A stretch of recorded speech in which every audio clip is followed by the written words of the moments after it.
My partner and I have been in a relationship for 5 years, living together for 4.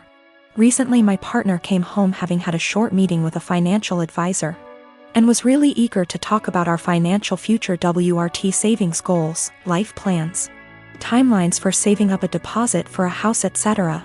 This is a conversation I've been trying to have for years with him, so you'd think great, right? I should be really happy we're finally there. But I'm not. Talking about us going for a meeting with a financial advisor and starting to build towards our future together has given me really cold feet about the relationship. I think part of it is why now? I've been trying to talk to him about this for a really long time. With renewed efforts at the start of this year when I landed my first full-time salaried position and was working out my budget / personal savings goals. Just 4 months ago he wouldn't have a conversation about it. But now that the financial advisor has said the same things, it's obviously something we should be doing and I should just jump on board with? I think if the advice was particularly different to what I'm already planning, I'd be less annoyed. But the advice is the same. There's a certain type of savings account you can start in the UK specifically for saving up for a house. And I've been talking about planning to open one once I'm full-time employed for literally 3 years. And he brought it up like this new, novel idea I'd never heard of. It makes me wonder if he's ever listened to anything I've ever said. He's always been more frightened of commitment / taking the next step. And I've driven that for the majority of our relationship. Become official / exclusive? I pushed for it. Move in together? I pushed for it. Start a joint account for household costs? Me move into a bigger place and buy our own furniture? My call. And every step of the way he's against it and I have to convince him why it's the right decision. I've tried to have this financial future talk for a long time, and also the talk about mapping out what our future plans are together. But he's never wanted to have it. I guess I feel a lot of resentment that he's finally ready to talk about this because someone else has told him it's a good idea. It also brings up a lot of worries I've had about the future that might have been sitting under the surface for a while. Like the marriage and kids talk, I've always been clear about what I want, and he's always vaguely agreed with me. But trying to talk to him about time scales for it is like pulling teeth and always turns into an argument. It's not like I'm saying you have to propose now or I'm leaving or anything. It's literally just stuff like, ideally I'd like to be thinking about engagement and buying a house by 28 and married looking to have kids by 30. So he's literally got like half a decade. But we can't have that conversation because he shuts down / gets annoyed / feels pressured. And I have no idea what he wants from the future because he won't tell me. There's a lot of resentment in this post and I feel the need to clarify that I love him. He's my best friend and our day-to-day life is a dream. But I always feel like I'm dragging him into a future he doesn't want. And that he doesn't really trust / listen to me as an equal partner. Until someone else tells him the same things I've been trying to say. I don't want that to be my future. I want someone who has these conversations with me and is excited about taking the next step. This feels like it has been one of the biggest underlying issues in our relationship that we've never been able to address. He doesn't ever really seem to listen to / consider me and often prioritizes his relationships with others. It's like he's expecting that I'll always just be there until he's ready, and that's not a very nice feeling to have. I'm not really sure where to go from here. I guess my big question is how do I move past this resentment into a productive conversation about goals / expectations. I would like to be excited that he's finally ready to take this step together, but I just feel annoyed and uncertain.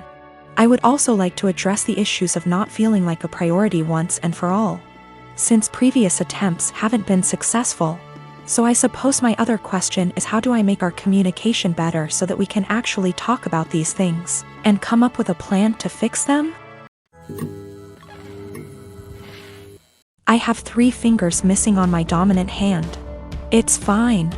I can type and everything and even manage to tie my shoelaces most days, and on the days I can't, that's the dyspraxia. However, I won't deny that it looks a bit odd to most people. I only have my 4th and 5th fingers, so my hand looks a bit like a child's drawing of a rabbit, and not a good one. I'm used to people asking about it, usually after staring for a good minute or 2, but I still find it annoying. I really don't get why you'd think it would be an okay thing to ask someone about, but hey, I wasn't raised in a barn. Usually I nip the questioning in the bud by just explaining the truth from the get-go, and assuming that enough people will gossip about it that the message will spread by the end of the day. It always does. Anyway, I started a new job about a month ago, and I honestly could not face going through that same cycle again. I felt like the time had come to not play into it anymore and to make something out of it, and I decided to make myself laugh. When the first new coworker asked about it, I completely lied and told her that I chewed them off as a baby. I then decided to tell the next person who asked that I cut them off with a plastic knife at a picnic. And the next person that I was born with 6 fingers and they removed too many, and so on. All genuinely ridiculous reasons, but I'm a good actor and they actually believed my stupid lies. I didn't expect them to, a plastic knife, through bone, but there you go. Maybe they just thought there's no way I'd lie about how I lost my fingers. Within about 3 days, I learned that my coworkers had been arguing about the actual reason, and it seems like a lot of them now actively dislike me for lying to them. I'm probably going to have to make some cupcakes over the weekend with my super cool 3D printed adaptive whisk to get back into their good books. Anyway, I told this story to my brother today and he told me that I was an asshole because I caused tension within the office on my first day and made people feel stupid for being gullible and believing my lies. My argument is that I'm not the asshole because they were asking a rude, albeit common, question and because I didn't do it with the intention of deceiving them. I was just honestly fed up of the question and didn't think they'd think I actually severed 3 fingers with dental floss when I was 3. I'll accept my judgment, though. Not cool to ask people why they lost limbs or digits just because you want to sate your morbid curiosity. A few reminders for people: I'm not a male. Don't know why everyone assumed that. Don't ask people about something that could be traumatic, especially when you don't actually know them. One of my best friends lives in a different country. We met years ago online and have talked almost daily to what is approaching a decade. We have both flown back and forth once or twice a year to see the other and hang out, and we've always been there for each other's big moments. She found out last year that she is expecting her first child, and it was amazing news for us all. I was so happy for her to start the family I know she's always wanted with her husband. She came to visit a few months into her pregnancy and asked me to be the baby's godmother. I was over the moon. While we live an 8-hour plane ride from each other, I do have a job that gives me decent vacation allowance and deals with certain airlines that makes visiting manageable. I knew that I could be there for her, and told her that whenever she was ready for someone outside of the family to be there, I would make the trip. Last month, she had her baby shower. And I only found out when I saw on Instagram a mutual friend who lives in the same city as me had surprised her at the shower. I hadn't been invited. I was a little hurt and surprised, but it was the busiest month of the year for the company I work for, and I knew she knew that. So I figured that could be the reason, sent my gift by airmail and said congratulations. However, now she's reached out to me and told me that she has asked another friend, the same person who went to the baby shower, to be the baby's godmother, and that she only wants her child to have one. I felt like I'd been punched in the gut. I was heartbroken and felt a bit betrayed. For 6 months I have been excited to take on the role. My own godmother lives in New Zealand and has done for most of my life, so I knew it could work. Knew how to stay in contact and be a part of the child's life while living in another country. But now she's taken back her offer and chosen someone else. I wouldn't be so upset if she had chosen someone who lived closer.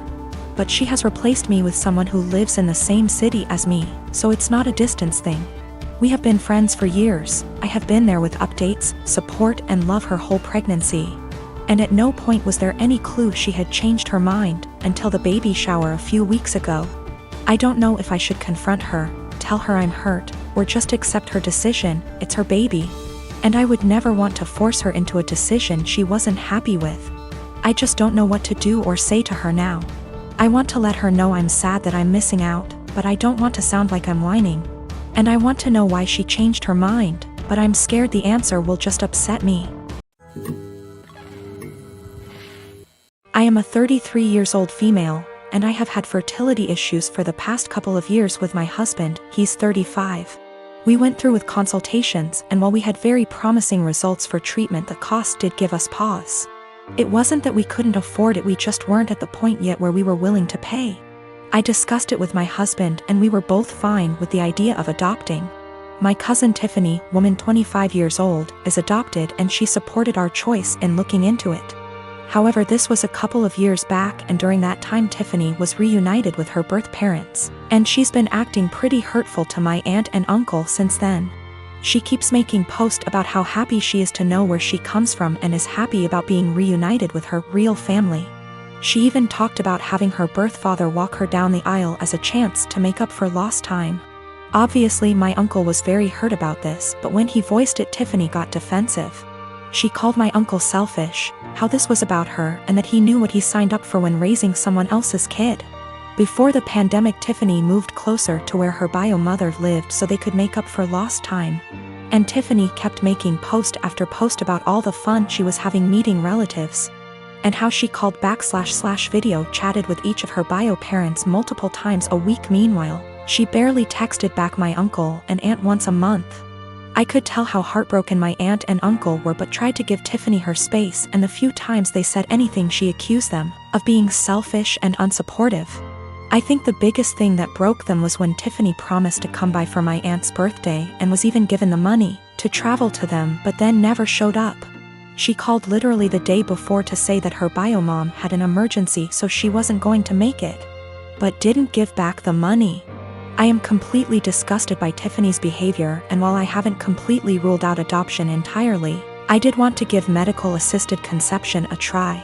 My husband supported this and we are now currently expecting. After we made our announcement Tiffany messaged me asking why I would spend thousands on creating a child when I could help one who already existed. I tried to play it off but Tiffany kept pressing and calling me a bad person when there are so many children who desperately need a home, and overpopulation. It got to the point where she was pissing me off and I just came clean and said that her behavior towards the people who loved and raised her was the reason. Tiffany got really upset but I didn't care. However, her parents are now starting to say that I was wrong.